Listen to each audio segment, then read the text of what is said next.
नमस्कार साथियों, real education channel में एक बार फिर से आप सभी का स्वागत है। तो जैसा कि आप सभी को पता है कि हम लोग एनसीईआरटी सार संग्रह में भारतीय राज्य व्यवस्था को पढ़ रहे हैं। बहुत सारी चीज़ों को हम लोगों ने पढ़ा है। आइए उसी के अंतर्गत आज हम लोग देखते हैं राज्य विधानमंडल को। भारत में राज्य विधानमंडलों का उच्च सदन विधान परिषद है।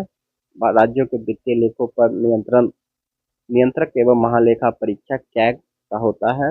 राज्य में उच्च सदन विधान परिषद की स्थापना या समाप्ति उस राज्य की जो है विधानसभा द्वारा पूर्ण बहुमत से पारित प्रस्ताव और संसद द्वारा साधारण बहुमत से पारित प्रस्ताव के द्वारा की जाती है। विधान परिषद किसी साधारण विधेयक को अधिकतम 4 माह तक रोक सकती है। आइए राज्य मंत्री परिषद से संबंधित कुछ महत्वपूर्ण अनुच्छेद को हम लोग देखते हैं। अनुच्छेद 163, राज्यपाल को सलाह एवं सहायता के लिए मंत्री परिषद के गठन का प्रावधान। अनुच्छेद 164, राज्य के मंत्रिमंडल का सामूहिक उत्तरदायित्व विधानसभा के प्रति। अनुच्छेद 166, राज्य सरकार के कार्य का संचालन। अनुच्छेद 167, राज्यपाल को सूचना प्रदान करने का मुख्यमंत्री का कर्तव्य। भारतीय संविधान के अनुच्छेद 169 के अंतर्गत विधानसभा को विधान परिषद का सृजन एवं उसे समाप्त करने का अधिकार प्राप्त होता है। राज्य की विधानसभाओं में सदस्यों की संख्या अनुच्छेद 170 में निर्धारित की गई है। राज्य विधानसभा के निर्वाचन का संचालन भारत का निर्वाचन आयोग करता है। राज्य विधान परिषद को भंग नहीं किया जा सकता, परंतु इसे समाप्त किया जा सकता है। गोवा राज्य में समान नागरिक संहिता यूनिफॉर्म सिविल कोड लागू है। राज्य का विधानसभा अध्यक्ष अपना त्यागपत्र उपाध्यक्ष को सौंपता है। विधानसभा के सदस्यों की निर्भरताओं से संबंधित प्रश्नों पर अंतिम निर्णय राज्यपाल के द्वारा लिया जाता है। विधानसभा का सदस्य निर्वाचित होने के लिए न्यूनतम आयु 25 वर्ष है। विधानसभा के विघटन के पश्चात उसका अध्यक्ष अधिकतम 6 माह तक अपने पद पर बना रह सकता है। राज्य सरकार के मंत्रियों के वेतन एवं भत्तों का निर्धारण राज्य विधानमंडल द्वारा किया जाता है। वर्ष 1956 में 5 राज्यों में द्विसदनीय विधानमंडल थे। प्रथम महिला मुख्यमंत्री भारत के उत्तर प्रदेश राज्य से बनी थी। भारत की पहली महिला मुख्यमंत्री जो थी वो सुचेता कृपलानी थी, उत्तर प्रदेश की। आइए अब हम देखते हैं विधानसभा के सदस्यों की संख्या, यानी किस राज्य में कितने विधानसभा के सीटों की संख्या है।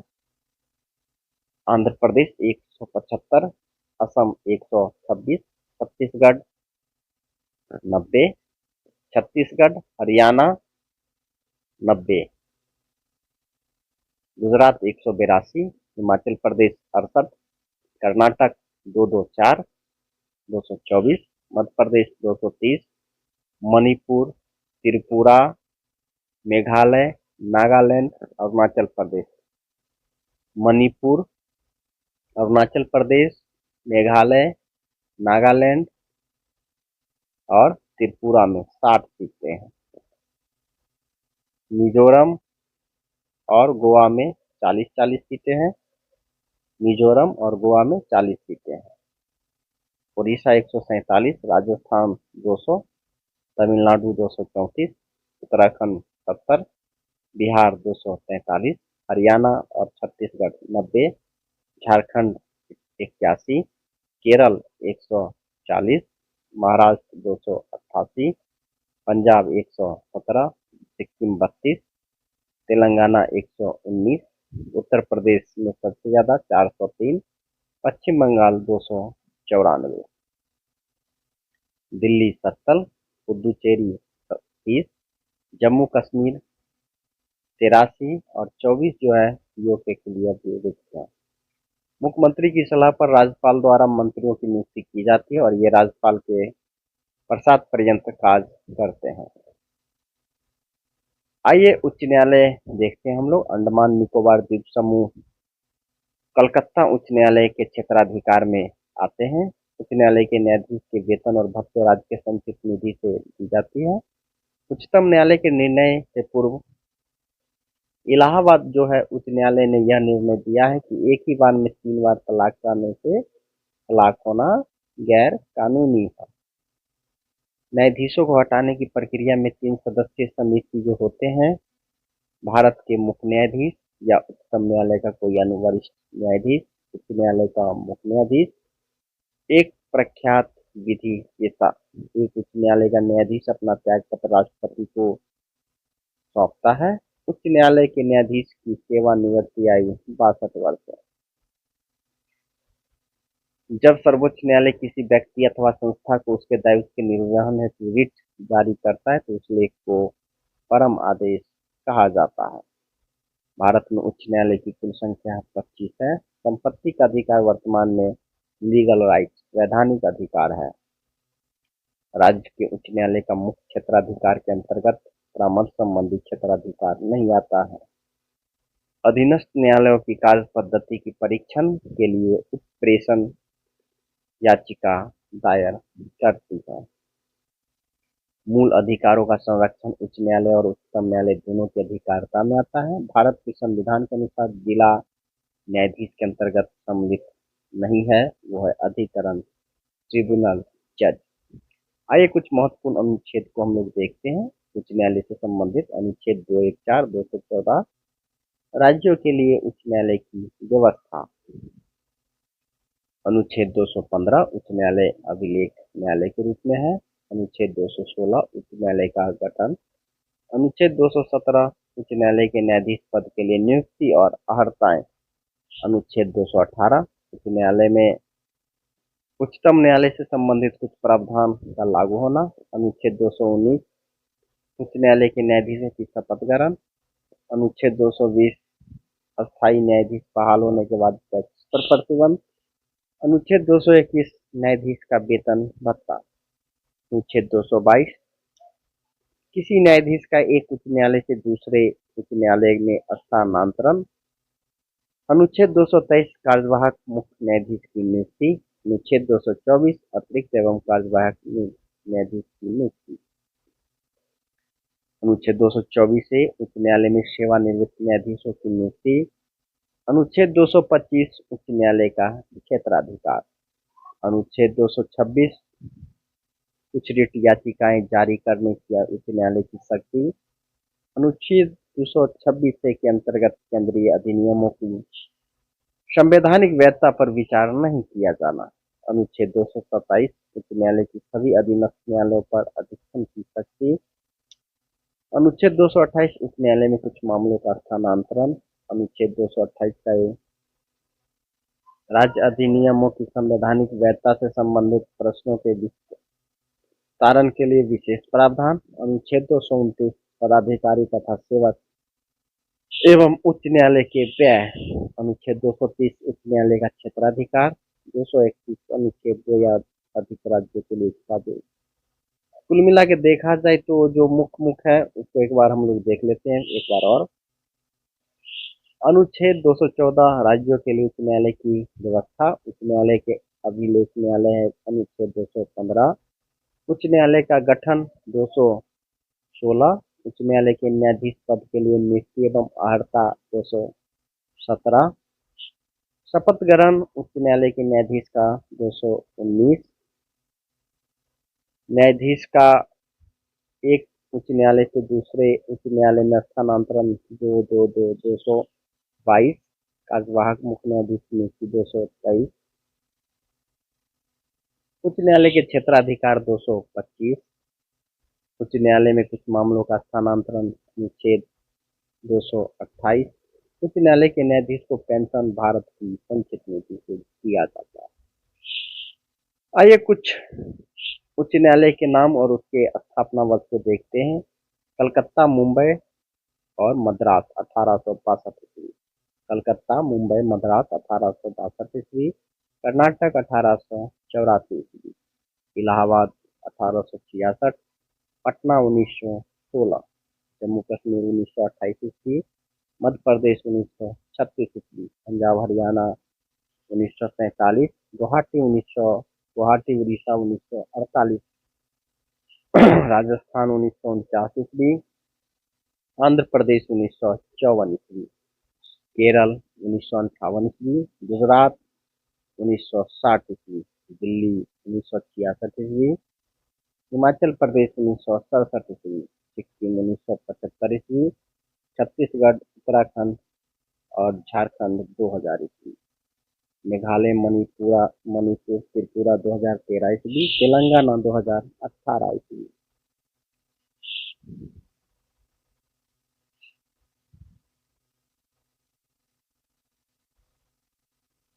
8 केंद्र शासित प्रदेश विभिन्न राज्यों के उच्च न्यायालय के अंतर्गत आते हैं।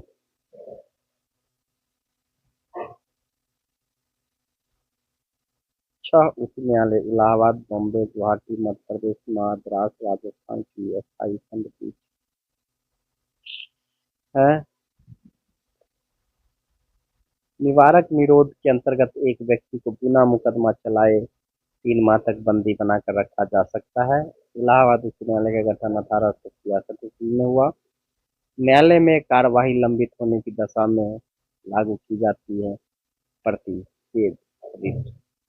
उच्च न्यायालय की अधिष्ठान शक्ति में सैन्य न्यायालय शामिल नहीं होता है। उच्च न्यायालय की प्रथम महिला न्यायाधीश अन्ना चांडी तथा प्रथम महिला मुख्य न्यायाधीश लीला सेठ थी। आइए केंद्र राज्य संबंध को देखते हैं। भारत की संघीय शासन प्रणाली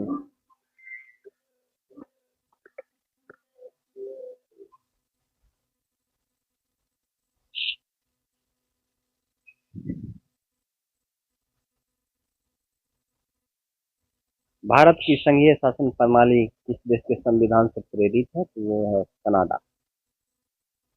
किस सूची के विषयों पर केंद्र और राज्य सरकार दोनों कानून बना सकती है? समवर्ती सूची में। केंद्र राज्य संबंध 7वीं अनुसूची में है। केंद्र राज्य संबंध पर वर्ष 1971 में राज्य मन्नार समिति का गठन तमिलनाडु के द्वारा किया गया था। संघ सूची में कुछ संशोधन किए गए हैं, देखा जाए। छठे संविधान संशोधन 1956 द्वारा प्रविष्टि संख्या 92 को जोड़ी गई है। इसका विषय है समाचार पत्रों से भिन्न वस्तुओं के अंतरराज्यीय क्रय या विक्रय पर कर। 42वें संविधान संशोधन 1976 द्वारा प्रविष्टि 2 को में जोड़ी गई। इसका संबंध किसी राज्य में केंद्र के सबसे बड़ों की नियुक्ति से है। 46वें संविधान संशोधन 1982 द्वारा 92 का खो जोड़ा गया, जिसके अंतर्गत अंतरराज्यीय व्यापार या वाणिज्य के दौरान होने वाले माल के पारेषण पर कर से है। क्षेत्रीय परिषदों का सृजन संसदीय कानून के माध्यम से किया गया है। अंतर्राज्यीय परिषद का उपबंध अनुच्छेद 263 में किया गया है। रेडियो या दूरदर्शनों के विज्ञापनों पर कर राज्य सरकार लगाता है। भारतीय संविधान का अनुच्छेद 249 राज्य सूची के विषयों के संबंध में संसद की विधायी शक्ति से संबंधित है। केंद्र तथा राज्यों के मध्य शक्तियों का विभाजन अनुच्छेद 245 तथा अनुच्छेद 246 के अंतर्गत किया गया है। अंतर्राज्यीय परिषद का अध्यक्ष प्रधानमंत्री होता है। संघ द्वारा कृषि आय के अतिरिक्त आय पर कर लगाया जाता है और वसूला जाता है तथा संघ तथा राज्यों में बांटा जाता है। सरकारी आयोग का गठन 1983 ईस्वी में किया गया। आइए कुछ टैक्स देखा जाए जो संघ सूची में है। आयकर, सीमा शुल्क, तंबाकू और अन्य वस्तुओं पर उत्पाद शुल्क, कॉरपोरेशन निगम कर, संपदा शुल्क, संपत्ति के उत्तराधिकार पर शुल्क, रेल, समुद्र तथा वायु मार्ग द्वारा ले जाने वाले वस्तुओं और यात्रियों पर सीमा कर, स्टॉक एक्सचेंज तथा वायदा बाजार, स्टैम्प शुल्क, समाचार पत्रों के क्रय विक्रय तथा उसमें प्रकाशित विज्ञापनों पर कर, समाचार पत्रों से भिन्न वस्तुओं के क्रय विक्रय पर कर, सेवाओं पर कर। केंद्र सरकार जल विवादों के समाधान के लिए न्यायाधिकरण की स्थापना भी कर सकती है। आइए जो राज्य सरकार कर वसूलती है उसको देखा जाए। भू राजस्व, कृषि आय, कृषि भूमि के उत्तराधिकार पर कर, कृषि भूमि पर संपदा शुल्क, भूमि और भवनों पर कर, खनिज अधिकारों पर कर, शराब, अफीम, गांजा तथा अन्य मादक पदार्थों औषधियों पर उत्पाद कर, स्थानीय उपभोग तथा विक्रय के लिए वस्तुओं के प्रवेश पर कर, विद्युत के उपभोग एवं बिक्री पर कर, समाचार पत्रों से भिन्न वस्तुओं के क्रय विक्रय पर कर, रेडियो या दूरदर्शनों के विज्ञापन पर कर, सड़क तथा अंतर्देशीय जलमार्गों द्वारा ले जाए जाने वाले वस्तुओं या यात्रियों पर कर, सड़कों पर प्रयुक्त वाहनों पर कर, जीव जंतुओं और नौकाओं पर कर, पथ कर, मार्ग कर, व्यापार व्यवसाय तथा रोजगार पर कर, इन प्रति व्यक्ति कर, मनोरंजन जुआ तथा बोली लगाना इत्यादि पर कर, स्टम्प शुल्क, उपयुक्त विषय में से किसी के संबंध में शुल्क, किंतु इसमें न्यायालय में ली जाने वाली शुल्क शामिल नहीं है। संविधान के अनुच्छेद 265 में प्रावधान किया गया है कि विधि के अधिकार के बिना न तो कोई कर लगाया जा सकता है और न ही एकत्रित किया जा सकता है। सरकारी आयोग का गठन संघ और राज्यों के मध्य संबंधों की समीक्षा करने के लिए हुआ था। अंतर्राज्यीय परिषद का गठन 18 मई 1990 को किया गया था। केंद्र राज्य संबंधों पर विचार करने के लिए समय समय पर विभिन्न आयोगों एवं समितियों का गठन किया गया है, जो निम्नवत है। राजमन्नार समिति, केंद्र राज्य संबंध के लिए ये सब गठन समिति का गठन किया गया था। राजमन्नार समिति, सरकारी आयोग, प्रशासनिक सुधार आयोग, शीतलवार समिति, पुंछी आयोग। राजमन्नार समिति के जो अध्यक्ष थे डीपी पीवी मन्नार, सरकारी आयोग के रणजीत सिंह सरकारिया, प्रशासनिक सुधार के मोरारजी देसाई, शीतलवार आयोग के एमसी शीतलवार, पुंछी आयोग मदन मोहन पुंछी। केरल राज्य संबंधों को विशेष रूप से म्युनिसिपल संबंध कहा गया है। वित्तीय मामलों में राज्य पर केंद्र के नियंत्रण के प्रसंग में अनुच्छेद 312 के अंतर्गत राज्यसभा में उपस्थित और मतदान करने वाले सदस्यों के 2/3 बहुमत से पारित प्रस्ताव द्वारा संसद को किसी नई अखिल भारतीय सेवाओं के सृजन का अधिकार दिया गया है। भारतीय संविधान के भाग 11 में केंद्र राज्य विधायी संबंधों का विवरण दिया गया है।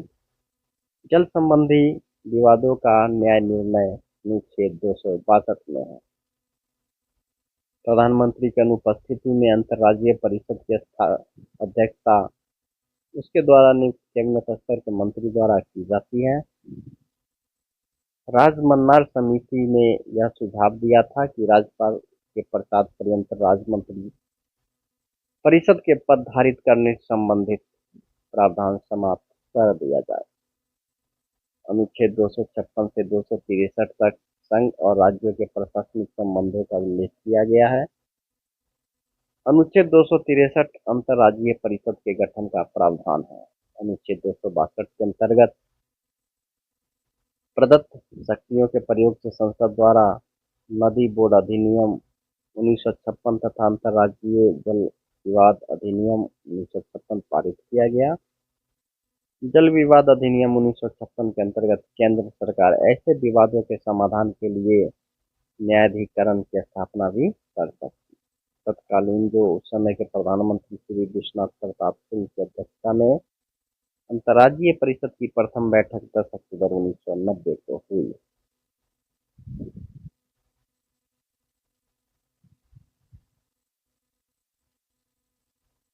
केंद्र राज्य संबंधों में सुधार हेतु प्रशासनिक सुधार आयोग 1966, राजमन्नार 1969, आनंदपुर शाही प्रस्ताव 1973, सरकारी आयोग 1983 तथा पुंछी आयोग 2007 का गठन किया गया था। आइए आपात उपबंध इमरजेंसी को देखते हैं हम लोग। आपातकाल में किसी राज्य की विधानसभा की अवधि संसद द्वारा बढ़ाई जा सकती है। हृदयनाथ कुंजरू ने कहा था कि राष्ट्रपति का आपातकालीन अधिकार संविधान के साथ एक धोखा है। राज्य में राष्ट्रपति शासन राज्यपाल की सलाह पर लागू किया जाता है। अधिकतम राष्ट्रपति शासन 3 वर्ष की अवधि पर तक लगाया जा सकता है। अभी तक जो है अनुच्छेद 352 का प्रयोग 3 बार किया गया है। तीन उद्घोषणाओं से संबंधित प्रमुख तथ्य इस बार है। ये पहले देख लेते हैं 352 अनुच्छेद 352 के अनुसार जो है राष्ट्रीय आपात लगाया जा सकता है। 356 के अनुसार राष्ट्रपति शासन किसी भी राज्य में लगाया जा सकता है। अनुच्छेद 360 के अंतर्गत वित्तीय आपात को लगाया जा सकता है। तो अभी तक जो है अनुच्छेद 352 यानी राष्ट्रीय आपात भारत में 3 बार लगाया गया है। पहली बार 26 अक्टूबर 1962 को आपात की घोषणा की गई थी, जिसका कारण था कि सितंबर 1962 में चीन ने नेफा नॉर्थ ईस्ट फ्रंटियर एजेंसी क्षेत्र पर आक्रमण कर दिया था। इस क्षेत्र को अब अरुणाचल प्रदेश कहा जाता है। दूसरी बार आपात 1971 में पाकिस्तान द्वारा भारत के विरुद्ध अघोषित युद्ध छेड़ने के कारण की गई थी और यह घोषणा मार्च 1977 तक लागू रही।